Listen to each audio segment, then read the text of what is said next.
Paano kung ang hinihingi mo lang ay makatarungang sahod, pero ang isinagot sa'yo ay bala? Ito ang isa sa pinakamadilim na kabanata ng modernong kasaysayan ng Pilipinas, ang Hacienda Luisita Massacre. Noong November 16, 2004, sa Hacienda Luisita sa Tarlac, nagwelga ang mga magsasaka. Ang hinihingi nila ay mas maayos na sahod, benepisyo at tunay na reforma pagdating sa lupa. Ang Hacienda Luisita ay matagal ng sentro ng usapin sa lupa. Pagmamay-ari kasi ito ng pamilya Aquino. Sa halip na ipamahagi ang lupa, ipinatupad ang stock distribution option, isang sistemang tinutulan ng maraming magsasaka.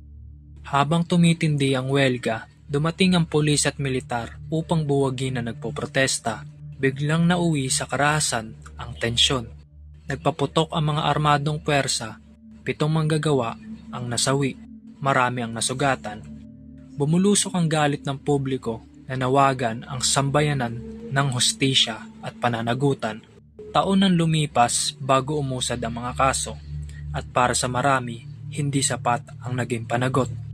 Ang Hacienda Luisita Massacre ay naging simbolo ng laban para sa karapatan ng manggagawa, reforma sa lupa at tanong kung kanino ba talaga ang hustisya. Kung ang Estado ay dapat magprotekta sa mamamayan, bakit nauuwi sa dahas ang sigaw para sa karapatan? At para sa'yo, natamo ba ng mga manggagawa ng Hacienda Luisita ang hustisyang nararapat para sa kanila?